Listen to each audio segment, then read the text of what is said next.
गौरी और कालू का बेटा जग्गू बहुत शरारती था। वो शरारत करते समय ये नहीं देखता था कि ये मुझसे छोटा है या बड़ा। एक दिन मिट्ठू तोता नदी पर बैठा हुआ था कि पीछे से जग्गू को आता है और उसे धक्का दे देता है। मिट्ठू नदी में गिर जाता है। मिट्ठू अंकल भीग गए, मिट्ठू अंकल भीग गए।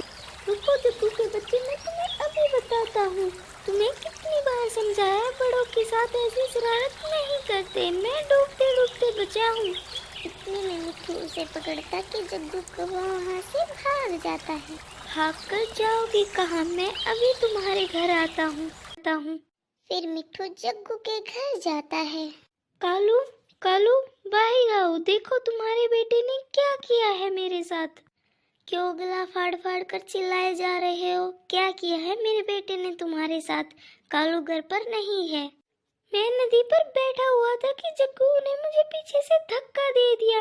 मैं नदी में गिर गया। मैं डूबते डूबते बचा हूँ। फिर क्या हुआ जो तुम नदी में गिर गए? अच्छा ही हुआ, इसी बहाने तुम नहा तो लिए, नहीं तो तुम कई कई महीने तक नहीं नहाते। समझा देना अपने बेटे को, अगली बार मेरे साथ ऐसा किया तो मैं उसे छोड़ूंगा नहीं।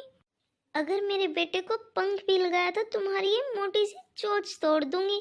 क्या हुआ, उसने एक शरारत कर दी, अभी छोटा बच्चा ही तो है वो। तुमने ऐसे ही जग्गू को सर पर चढ़ाए रखा तो एक दिन तुम पछताओगी। अगर किसी दिन उसने बड़े पक्षी के साथ उससे शरारत कर दी तो वो तो उसे नहीं छोड़ेगा। वो मेरा बेटा है, वो सबके साथ शरारत करेगा और इस जंगल में हमसे बड़ा कोई पक्षी नहीं है। अब जाओ तुम यहाँ से। फिर मिट्ठू तोता वहाँ से चला जाता है। मम्मा, वो है ना मिट्ठू अंकल, आज उसे मैंने नदी में धक्का दे दिया और वो पूरे गीले हो गए। हाँ, आया था वो मोटी चोंच वाला मेरे पास तुम्हारी शिकायत लेकर। मैंने उसे डांट कर भगा दिया। गौरी, तुमने इसे ज्यादा सिर पर चढ़ा रखा है, वो बड़ा है तुमसे। तुम ऐसी शरारतें मत किया करो। मम्मा मम्मा, देखो पापा को, वो फिर डांटने लगे मुझे। तुम्हें कितनी बार समझाया है कि मेरे बेटे को मत डांटा करो। जब भी मौका मिलता है उसे सुनाने लग जाते हो। बच्चा ही तो है, क्या हुआ इसने छोटी मोटी शरारत कर ली तो। अगले दिन इस जंगल में घूमते घूमते एक चील आ जाती है और वो एक पेड़ पर बैठ जाती है। जग्गू कौवा भी वहाँ आकर उसे चिढ़ाने लगता है। बूढ़ी बूढ़ी बूढ़ी, सफेद बालों वाली बूढ़ी, बूढ़ी चील बूढ़ी चील। ये सुनकर चील वहाँ आ जाती है। शर्म करो बच्चे, कोई बड़ों से भी ऐसे मजाक करता है? अगर तुमने एक बार और मुझे बूढ़ी कहा तो मैं तुम्हें बहुत मारूंगी। अब भागो यहाँ से। बूढ़ी बूढ़ी बूढ़ी, सफेद बालों वाली बूढ़ी चील। चील को जग्गू पर बहुत गुस्सा आ जाता है और चील जग्गू को मारने लगती है। ये सब वहाँ से जाता हुआ कबूतर देख लेता है और भागा भागा गौरी के घर जाता है। गौरी कालू, गौरी कालू, जल्दी से बाहर आओ। क्या हुआ कबूतर, क्यों इतनी जल्दी में हो? इतने सांस क्यों चढ़ा रखे हैं? कालू, तुम्हारे बेटे जग्गू को वहाँ एक चील मार रही है, जल्दी से उसे बचा लो, कहीं वो उसे जान से ना मार दे। गौरी कालू तो तेजी से वहाँ से उड़ते। चील दी छोड़ दो, मेरे बेटे को छोड़ दो।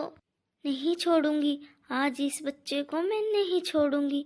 ये मुझे बुढ़ी कह रहा था, मैंने इसे कितनी बार मना किया लेकिन ये नहीं माना। चील दी आगे से ये किसी के साथ कोई शरारत नहीं करेगा, मैं इसे समझा दूंगी।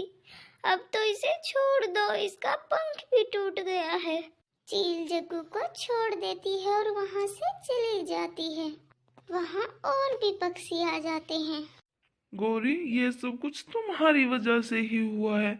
जग्गू को बिगाड़ने में सबसे बड़ा हाथ तुम्हारा ही है। तुम्हारी वजह से अब मेरा बेटा कभी उड़ नहीं पाएगा। गौरी तो कुछ नहीं बोलती, बस रोई जा रही थी।